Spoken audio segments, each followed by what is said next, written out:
Hey everyone, today I'm feeling extremely lucky to be able to interview the spectacular Jeremy Lachlan. For anyone watching this who has been living under a rock, Jeremy is the author of the exceedingly popular Jane Doe Chronicles. His book series has received so much praise and he even won an Australian Book Industry Award. How cool is that? The first two books are already out and they are amazing. The third and fourth are on their way. I believe that Jeremy Lachlan to be an inspirational author because of his strong female leads that I have no doubt will inspire the young girls who have read his books. I also love the positive queer representation in this series, and he's just such a brilliant storyteller.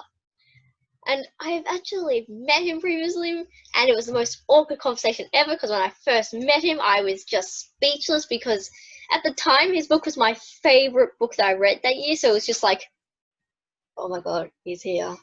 But so I see this as a good improvement. I'm actually having a conversation where I'm not stuttering. It was a good. I'm just jumping to say it was a lovely first meeting. I'm so glad we got to meet. It was at the Scribblers Fest. Yeah, it was. It was Yeah. a really awesome Scribblers Festival. I got to meet you. It was awesome. I loved it. Thank you for letting me grill you. Oh, thank you so much, and thank you for that wonderful introduction. That was so lovely. Are you ready to get started?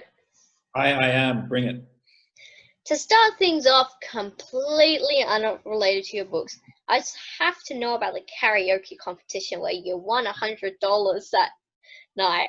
What song did you sing and how fierce was your competition? Look, the competition was very fierce, of course. I love that. I put that in the kind of the bio in my book. And when I've done touring around schools, so many kids bring it up. They don't care that I've written a book or anything. It's like, well, you won $100 in karaoke. That's amazing.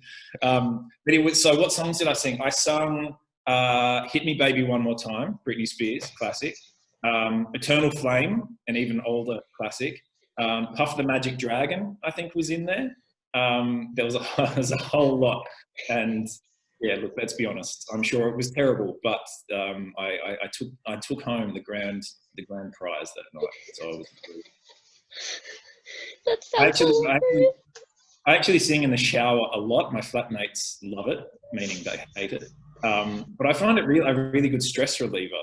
If I'm writing and I hit kind of a hard spot, just going to the bathroom because that's where the acoustics are best, and just belting out a tune. Especially in front of the mirror, like best place in the bathroom. Yeah, exactly. And use a toothpaste or shampoo bottle as a microphone. Yes. It's amazing. Shower singing. Where did the inspiration for the Jane Doe series come from, especially the idea for the manor? It's a good question, and the manor actually came first. There's book two.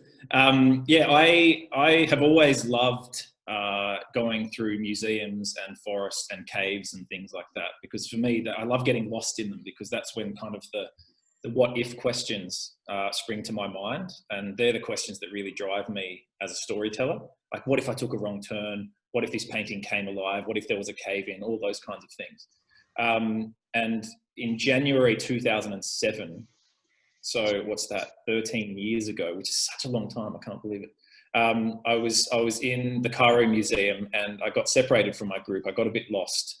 And it's a beautiful, beautiful place. There are just objects everywhere.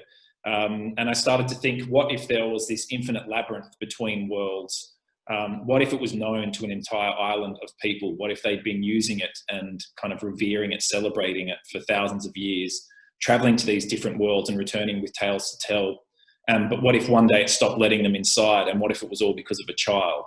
So it all kind of came very quickly in that moment. And that's where Jane sprung to my mind. And I just thought, this is my chance to tell a big action adventure epic and just fill it with all of my favorite things. So like carnivorous forests and booby traps and runaway trains and all that kind of stuff. I just wanted to have fun with it and write the kind of adventure that I wanted to read. I am very glad. I'm very, very thankful to this museum. I mean, two amazing books have so far come from it. I love that. Thanks. Could you tell us a bit about Jane's relationship with her father, John? Yeah, it's for me. It's kind of the core relationship of the book, of the adventure. Jane, for those who haven't read it, Jane, when we meet Jane, she's a carer for her dad, living with him in a basement because the people on the island believe they caused the manor to close its doors. They call her the cursed one. They blame them for every bad thing that's happened on the island. And actually, it means so much to me because I was actually a carer for my dad when I started to write it. He died in 2008 from a very rare form of cancer. So I came up with the idea in January 2007. It was mid 2008 that he died. So it was about 7 months that I was a carer for him along with my mum. So in that first chapter of book one, where Jane is being a carer for him, living in the basement, I was at my home being a carer for my dad. Not living in a basement, thankfully. I had an actual room, but I wanted to make that a central element of the story because there are a lot of carers out there that do so much incredible work, and they're kind of invisible heroes that don't get a lot of focus, and it can really tear people's lives apart. It can be really quite difficult, and some people do it for years and years. And so when I was creating this big action adventure, this big epic, I wanted to have kind of a strong relationship kind of driving that at the core of the story. And I think that's important for any aspiring authors out there, and even any published authors, to just remind themselves that whatever you're writing, it's important to have that strong emotional core of your story to drive the action, as well as all the big kind of flashy, fun stuff as well. So yeah, Jane's had a very difficult life, but one day that life is made even more difficult when this man that she's cared for so long, for as long as she can remember, suddenly disappears. Something bad happens on the island and he vanishes back into the manor, and she has to go and save him. And that, she'll stop at nothing to get him back. I'm sure your dad would have loved this book. It's such a beautiful relationship in it as well. Oh, thank you. Actually, I knew that he wouldn't be around to see it finished.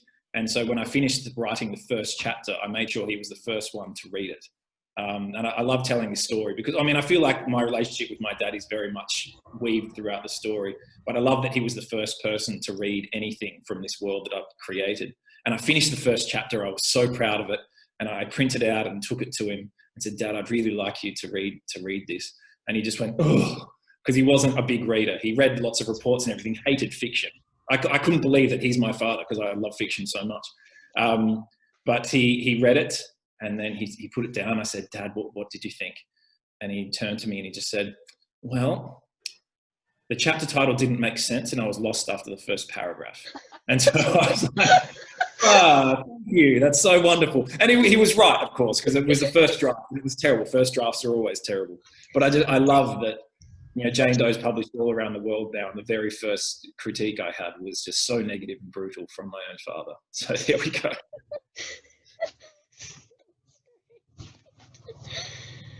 I love Hickory. He is so brilliantly written.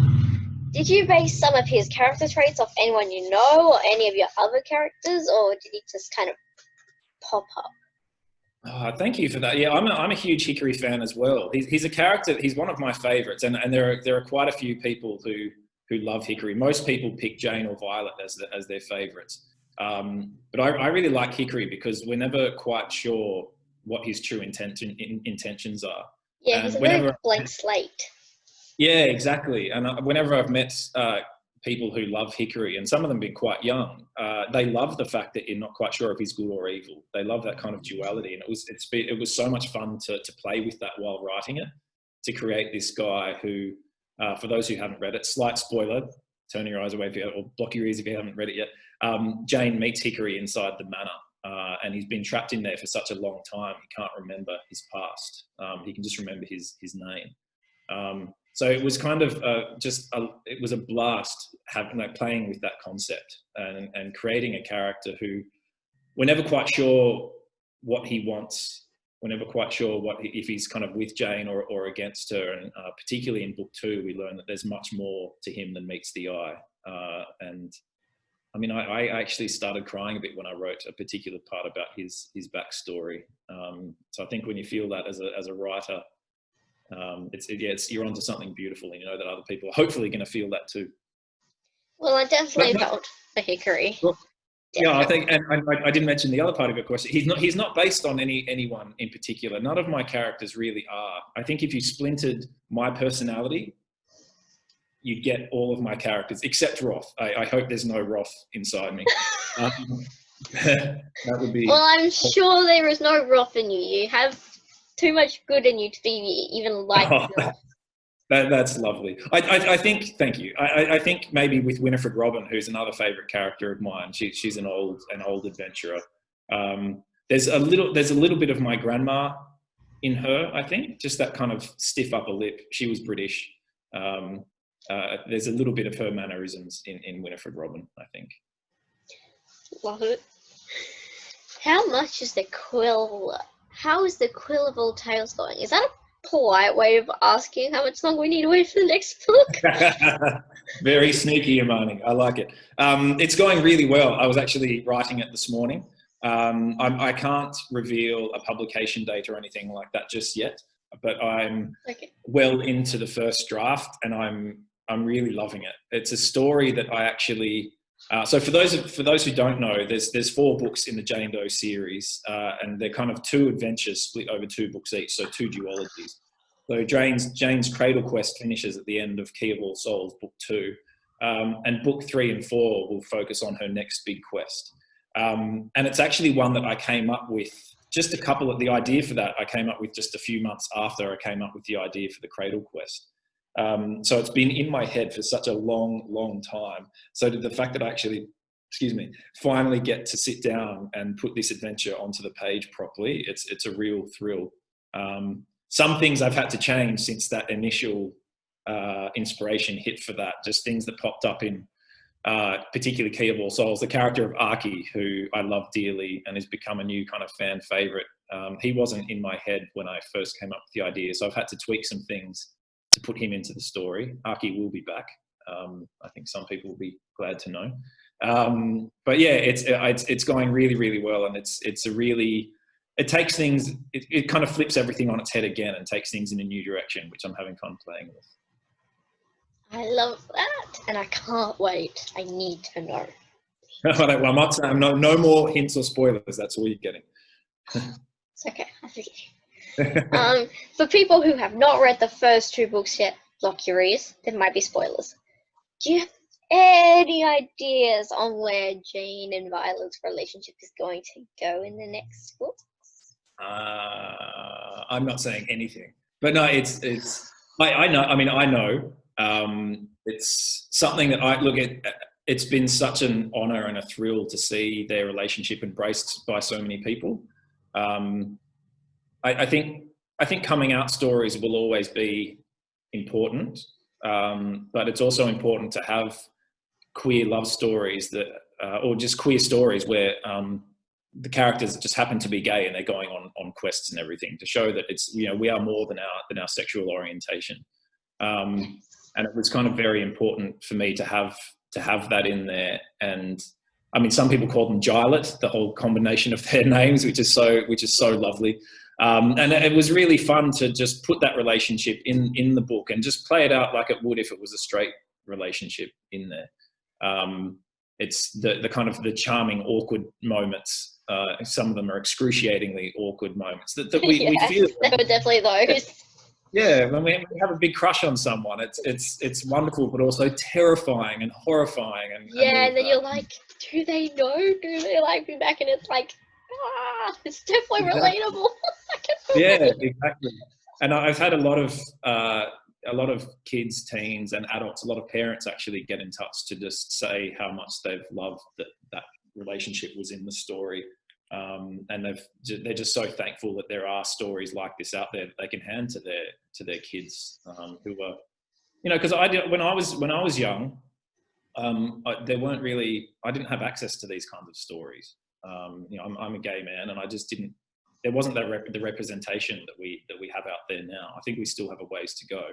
But it's great to be able to provide that for some younger. We're definitely lucky. We're definitely lucky to have a lot more literature that helps us to know, okay, we are not alone. We're definitely luckier. Yeah, definitely. Just the power of being seen and feeling heard. Yeah, it really does make a difference. Yeah. So no spoilers though. I'm not telling you anything. But I will say they are at the beginning of the book. I will say they are girlfriends. So you don't. Thank you. Yes, I'm so happy. How many books have you officially plotted out for your chronicle?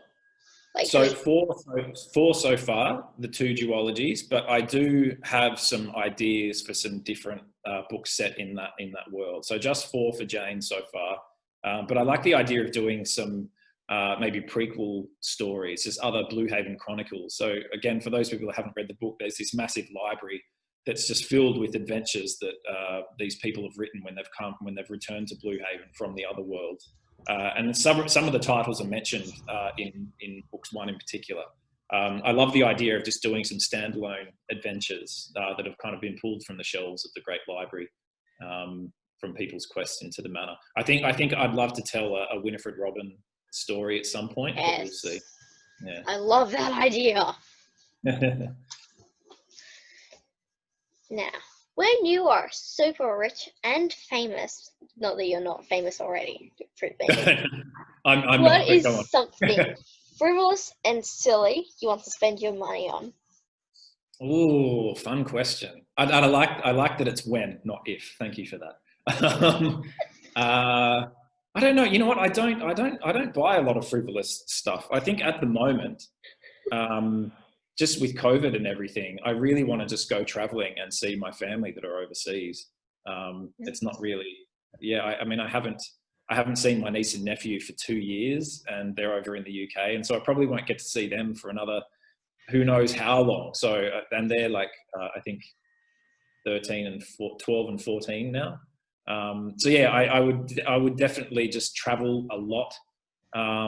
I'd buy so many more Nintendo games, I think, and possibly a big screen projector, so I could play Breath of the Wild 2. Yes. Hopefully on that. Yes. That would be. Agree. Need the second one. Yeah. I also love that idea of traveling. That's very, very cool. Which Zelda game are you playing at the moment?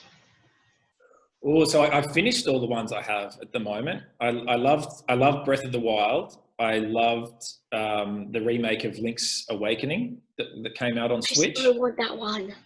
Oh, it's really, really cool. Very much a different kind of format to the other ones.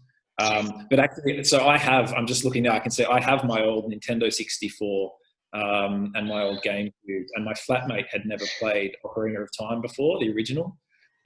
So he's been going through playing that. So I've kind of been lurking in the background, giving hints when needed.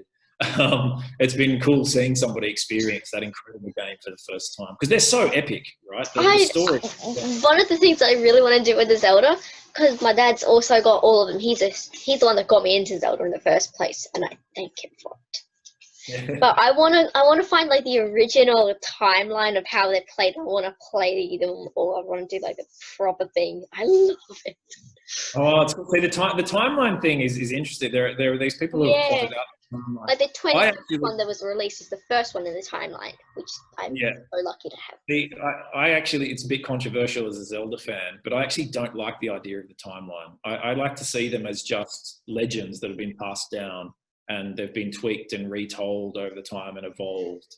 I like the idea that they're just kind of separate things and there's no strict timeline for it. That's I like both opinions on it, because when it comes to games and movies, if there is a way to play a timeline, I like to do a timeline, but I'm happy to see it either way, because I like the idea that they're just legends and you can just open them up. Because like, how many links would there have had to be? Like, there's one brown-haired one, there's one like blonde-haired, there's like one like pure white hair, there's a pink-haired Link. Yeah, so cartoony ones, realistic ones. There's like so many links. So yeah, I definitely agree with because otherwise that's a lot of links and so many Zeldas. But you know, I mean, that's the power of storytelling, isn't it? That people exactly. can take It doesn't really need to make 100% sense. It just needs to be awesome. Exactly. It's just nice to just dive into a different world and have fun there. Yes. Now we're to the speed questions. Right, bring it.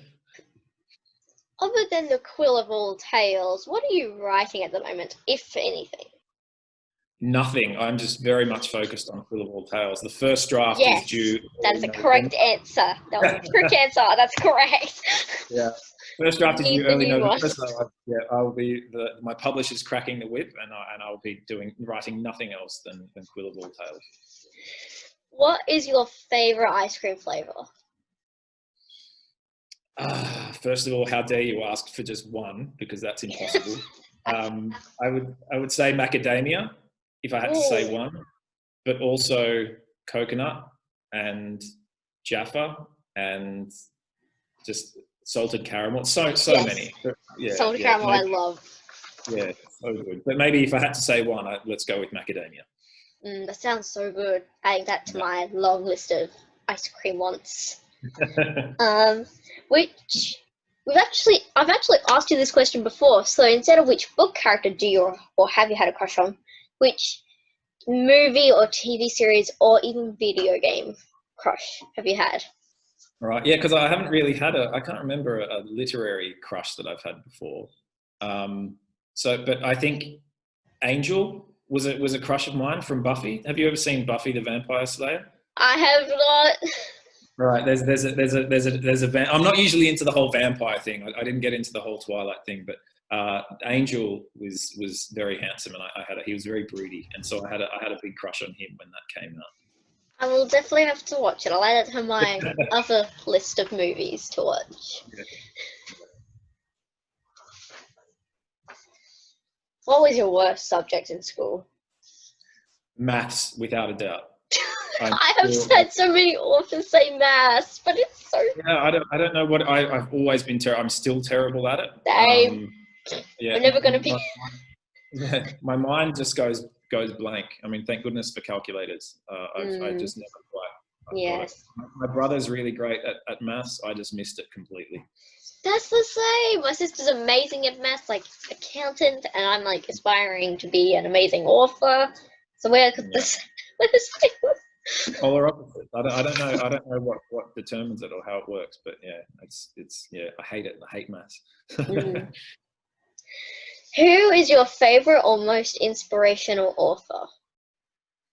Ooh, that's a good one.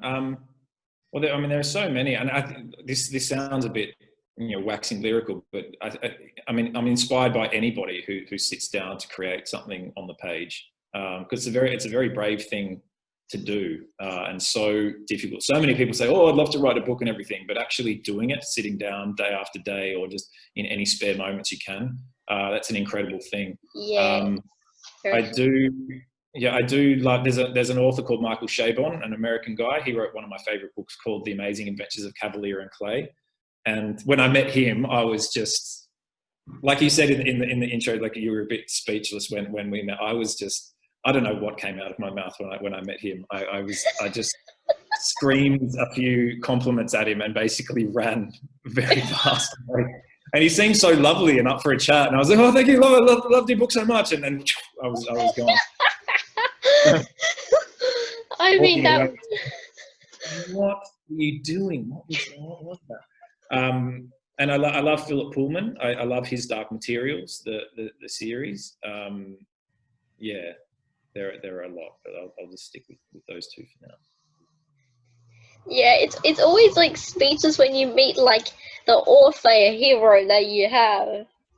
Like you were one of them, and I was just like, "Oh, thank you. That's so lovely." But it is. He's here. Yeah, what am I saying to him? I'm okay meeting kind of actors and celebrities and all that kind of stuff, but with writers, with authors, that's an intimate connection. You're reading their book, you feel like you're kind of connected with their mind. Yeah, because it's the book is part of them. Yeah. Otherwise, yeah, but it's cool to have those moments. Writers' festivals are always fun because you kind of get to meet and like be in the green room afterwards with some of your heroes, and it's such a thrill. I love it. Do you prefer reading ebooks or hard books? Hard books, regular books. Yes. I've actually never read an ebook before. I love the smell of books. I used to work at a bookshop, and sometimes it always looks a bit creepy, but I just would pick up a book and sniff it and then put it back on the shelf. That would be me. I mean, I'm not trying to deny it. That would be me. Yeah, I mean, there's something, excuse me, about the smell, the texture. I also don't like reading by percentages. I think with some ebooks, so like it says like, oh, you're 78% done. I don't like, this is my aversion to maths showing again. I don't like making it about percentage. I like to be able to see how far I've got to go and how far I've done in one session. Yeah, and you can be like, you can look down the spine and like see your notebook and your bookmark and just be like, oh look, I'm a quarter way, 3/4 through or something. Or exactly. Just you can be like, I'm so close to the end if you don't like fractions, which I don't. Yeah, definitely. What is the weirdest place or thing you got inspiration from? The weirdest place or thing. I actually get a lot of inspiration from B-grade movies, like movies that aren't any good, but there can be little things within, like terrible horror movies or terrible creature features. I love a good creature feature. Just when people are just getting chased by monsters and everything. I find I'm kind of paying attention to the story, but part of my storytelling brain can just kick on. Sometimes when I've been stuck in a story, it's completely different from what I'm working on. But it just, I don't know, the gears get turning. I think it's that part of my mind is engaged with it, and part of my mind's kind of engaged on my story. Yeah. Do you remember the first book you ever read, or if not, what your favorite childhood book that you loved to read was? I don't know what my first would have been, because my mum read to me a lot as a kid, and I remember a lot of picture books and things like that. I loved reading Enid Blyton when I was a kid. I read a lot of those. When I was in year 5 and 6, there was the R.L. Stine slasher books were really popular. That was a big craze, and I loved all of those things like Beach Party, Beach House, a lot of beaches. The Blind Date and all these kinds of things. I found a whole bunch recently, and they haven't aged that well, but in my heart, they were incredible books. But the first big book that I remember reading and loving, big hardback, my brother got me The Lost World, the sequel to Jurassic Park, when I was in year 8. And I sat down and read it. It took me 4 days to kind of read a book that was about that thick, and I just loved it so much because I'm a big dinosaur geek. And that, I'll never forget that reading experience. If I could relive one reading experience, like get a do-over, it would be that one for sure. God, I love dinosaurs. I love Jurassic Park. They all sound like such cool books. Yeah, exactly. What do you see as your biggest achievement so far in life or in writing? Well, I think that in life and writing, it's kind of the same. I mean, this writing The Cradle of All Worlds took so long. I stuck with it it took me about 6 or 7 years to get a finished draft for that. And then another few years to get it to the right publisher and get it picked up. So it was about 11 years from when I came up with the idea to when I actually got picked up by a publisher. I'm very proud of the fact that I stuck with it. There were plenty of moments where it was so difficult, and I think a lot of people might have turned away from it, but I just believed in this world and these characters so much. So I'm very proud of myself for having done that, and just the fact that, I mean, it's so surreal when your wildest dream actually comes true. The fact that the book is now out there and just being read by people around the world is so wonderful, and I consider it a great honor to be able to tell stories for a living. It's really quite great. Winning the Arbia was really great to get that recognition as well, but mainly just the fact that when a kid or a parent reaches out to tell me that they love the book, that's just the best, and it kind of kills me every time. Yeah, it's so amazing when people send messages just saying your book was incredible. I love it. Yeah, exactly. Because I mean, I had that from my favorite authors when I was a kid, and so the fact that I'm now kind of on the other side of that is really, really cool. Yeah, it's like, oh, wow, my book actually is decent. Because sometimes you think that it's not, but yours is amazing. This is the best. Thank you. It's incredible. Oh, too So kind. glad you wrote it. Thank you. Do you have any advice to share with young writers? I think one of the main ones, and people always say this, but to just keep reading. We learn so much from reading. But I think beyond that, partially, a big one is to actually be very wary of advice from people about writing. I think, like at writers' festivals and everything, it's a question that's asked a lot. People are wanting kind of that golden ticket, to the golden clue to be able to figure out how to do it.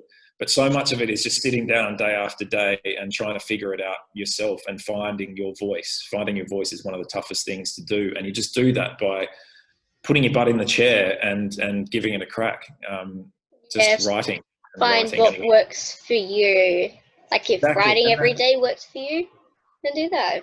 Do that. Exactly. Everybody's got their own kind of system. What works for one author might not work for you. I really don't like it when an author will say, "Oh, you can never do this. It's not going to work." It's like, well, okay, it doesn't work for you, but it might work for somebody else. Yeah, it's just what works for you. Yeah, exactly. So yeah, I guess eyes on your own page and just do the work, read and have fun. Like if it's not fun, if you're not enjoying it, chances are your readers won't either. And I say that knowing that a lot of days I don't enjoy writing. Like it can be really difficult, and you don't feel like everything's working on the page, and it can kind of, I feel like I'm smacking my head against a brick wall some days. It's also about knowing just when to take a break, go for a walk, go for a jog, go for a swim, whatever works for you. Play Zelda, anything to kind of help you get back on track. Beautiful advice.